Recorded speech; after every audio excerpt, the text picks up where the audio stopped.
Good morning, everyone. My name is Patty. I'm a food addict, compulsive eater. I weigh and measure 3 meals a day from the gray sheet, write them down, call them into my sponsor. I don't eat no matter what.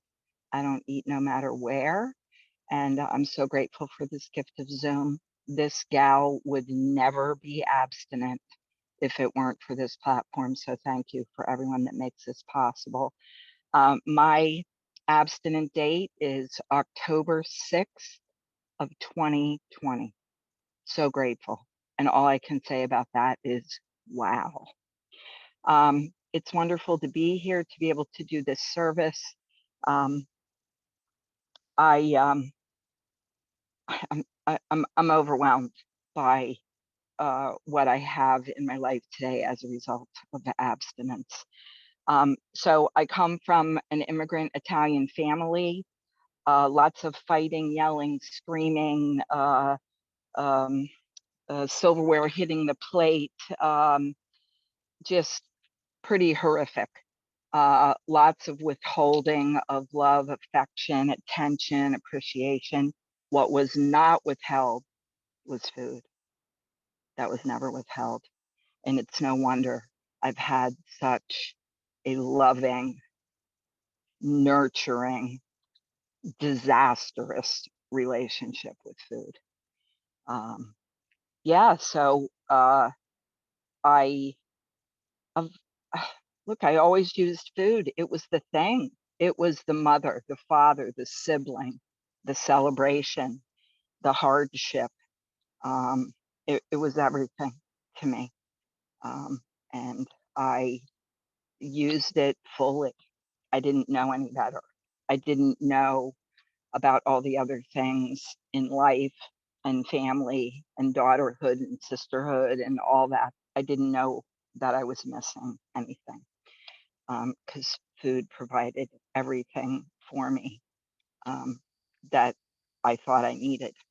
I don't come from big numbers, but I do come from huge quantities. As a matter of fact, when my family gets together, there's always talk about the loaves and the gallons and the boxes and the quantities that Patti used to eat. And yeah, I roll with it. That's who I am without a program of recovery. And it is what it is. It's folklore, part of the family. I'm not offended by it. It doesn't bother me. Actually, it's a wonderful reminder. And this doesn't happen frequently, but when it does, I don't need to have an attitude about it. That's the truth of who I was. So, as as I as I look back over my life and as I progressed through my young life, I'm also a recovering alcoholic, and I picked up my first drink when I was 8 years old. Um, so I have a long history of abusing substances. My mother frequently threatened to commit suicide. This was an awful burden for a kid my age. I mean, I'm surprised it took me to 8 to pick up a drink. It takes a lot to kill that kind of pain. And so I just sort of bumbled my way through my young life, drinking on the sneak, was very sneaky. Drinking on the sneak, plenty of access to food. My mother was an incredible cook, baker, the whole Italian thing. And again, free access, but that's all there was in terms of love, support, emotional, anything. So my father died suddenly when I was 15. And oh my God, the food that came into that house. I mean, I'll never forget. There was stuff piled everywhere. And it was a shock to me, to my family. My father was a very healthy man. He was 57 years old. He died in the sleep of a heart attack. 2 days of wake, and just it was pretty awful. And and kind of destabilizing for me. But again, I was ignored, I was neglected, I wasn't, like, no one sat me down and said anything. 5 already? Okay. So, you know, that sort of set the stage for a reckless, destructive lifestyle that I willingly practiced. Um, my first, you know, I think it was, let me see, I think it was right before I got sober. I got sober in 1988, just celebrated my 34th AA anniversary. But right before I went into treatment, which I thought I was going to go into for my food addiction, I went into for chemical and codependence um, in Largo, Florida. Um, I had seen a movie called The Days of Wine and Roses. And, you know, it wasn't the drink that I was thinking about when I saw that movie. It was the food. When and I forget who the actors were now, in the greenhouse, like he hit a bottle somewhere and he was calmly searching for that bottle. And it reminded me of food that I had hidden from my husband and my young daughter at the time that they must have found. And as the scene in the film accelerated, he's getting more and more angry because he can't find this bottle and he's tearing the place apart. And it reminded me of an incident that had taken place not too long before that with me tearing the cupboards. Like, where's the pack of stuff that I hid? Where's that? You know, how dare you people touch my food? So shortly after that, I joined Overeaters Anonymous. One thing led to another, and I ended up in OA. And I had good success there. Um, it was what they called abstinence, but I was, you know, following a food plan and found out soon that everybody was doing a little bit of a different thing. And, you know, I started to feel good. I started to look good. I had been at my highest weight, which was about, I don't know, 198 or something. And I had lost significant amounts of weight in that program. And so the reoccurring theme for me with my recovery from food addiction is the scale, bathroom scale, and the mirror. They both lie to me. They both tell me, hey, you're looking good. Hey, this is a great number. You haven't seen this. You're good. You're all set. So that's how I left Overeaters Anonymous. And of course, this is a progressive, fatal, no cure disease.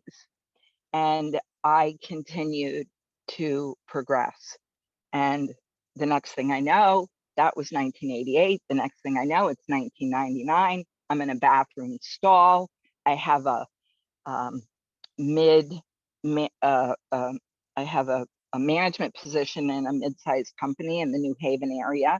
I'm in the bathroom because I can't pass a vending machine that I don't fall in love with. And I'm in the stall and I'm stuffing myself and like putting all the wrappers in the sanitary napkin dispenser. And I remember thinking to myself, this is disgusting. And what if someone, like, you could lose your job? Like, who does this? Isn't the bathroom stall for like going to the bathroom? I mean, I was so disgusted. I call out sick the next day. Some friends of mine had found the gray sheet and were going to Westport and had invited me to go. I think I reached out to one of these scouts. I was like, I am so done. So I found the gray sheet in, I think it was August or September of 1999. Got abstinent right away. I heard a term I had never heard before, and that was no matter what. We don't pick up no matter what. I had never heard that before. Like, wow, that's incredible. So I got a sponsor. I stood abstinent. I had about 5 years a little more than 5 years of back-to-back gray sheet abstinence. And I looked in the mirror again. I got in the scale again. I was like, nah, you don't need to do this in the restaurants. You're good. You know what to do. You got this. You're good. Off and running again, that like 40-pound bite. Left. Okay, thank you. I did that same gig one more time, another 5 years, another on the scale, another. I was done. I was done. I wasn't. Look, I don't want to be in gray sheet when I'm not in gray sheet. That's the bottom line. Forget about it. So in 2018, I shut down my business in Connecticut and made a decision with my partner that I was moving to Costa Rica. I moved to Costa Rica on January 15th, 2019. My first day there, I woke up January 16th, 2019, and I am so full of self-hate. I'm in paradise and I hate myself because of what I'm doing with the food, because it had escalated. You know, I ate through the shutdown of my store. I was back on the treadmill again. It was ugly for me.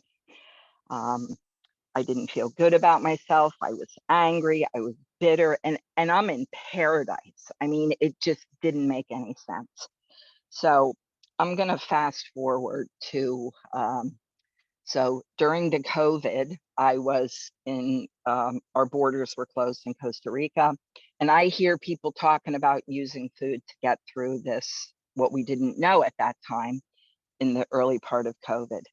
And it occurred to me that I knew about a food recovery program, but how can I start talking to people about it if I'm not practicing it? By October of 2020, I was able to get out of country and get back here to the US. I had just had my first grandson. And I made a decision that when I get back, because I'm going to have to be locked down traveling international during COVID, there was a 14-day quarantine. I said, this is it. I got to be locked in someplace. I came in on the 4th of October. My first day back to Gray Sheet was October 6, 2020. I went to the online meeting, the Connecticut Intergroup, got a sponsor, said, I can only do this today. I can only promise to do this today. And I have continued to promise to do it today since then. On February 22nd of this year, my partner left me stranded on a remote beach in Junquiao, Costa Rica. I had a cell phone that was fully charged and a cooler full of abstinent food. Thank you, God. I went to survival mode for 5 weeks, trying to get car rentals, places to stay. I mean, I stood abstinent through this horrible, horrible time out of the country in Central America. I got back to the US, continue to stay abstinent. Some of you I talked to one-on-one, and you guys call this my kitchen tour. I am currently in my 18th kitchen this year. Because my life has been so incredibly disrupted by what happened. And then I got back here and found out that my partner wasn't even who he said he was. And so I continue to stay abstinent one day at a time. I continue to move around to try, you know, I'm looking for stability. I'm finding it the best I can, but the real stability for me, the chassis that holds all the broken parts of my life, is my abstinence. And I cannot allow whatever's going on in my life to affect my abstinence. There's no way. I can't do this without being abstinent. And so that's why I say, no matter what, no matter where, this gal is not picking up the food. So I am so incredibly grateful. I don't know what would have happened to me if I didn't have my abstinence. And I just celebrated, you know, an AA anniversary. I had plenty of reasons to eat and drink, but none of them would allow me to be like 6.5, almost 7 months out of that horrible, horrible situation. I have a loving God. The problem in front of me is big, but my God is so much bigger that it shrinks the problem down. And everything I need, I have. I'm house sitting, pet sitting. All my house sits have a car because I don't have a car or a home anymore because of the decisions I made to move to Central America. So look, thank you. I'm not starting from scratch. I'm starting with experience and abstinence, and I'm so grateful to be here today. Thank you guys so much for the opportunity to share.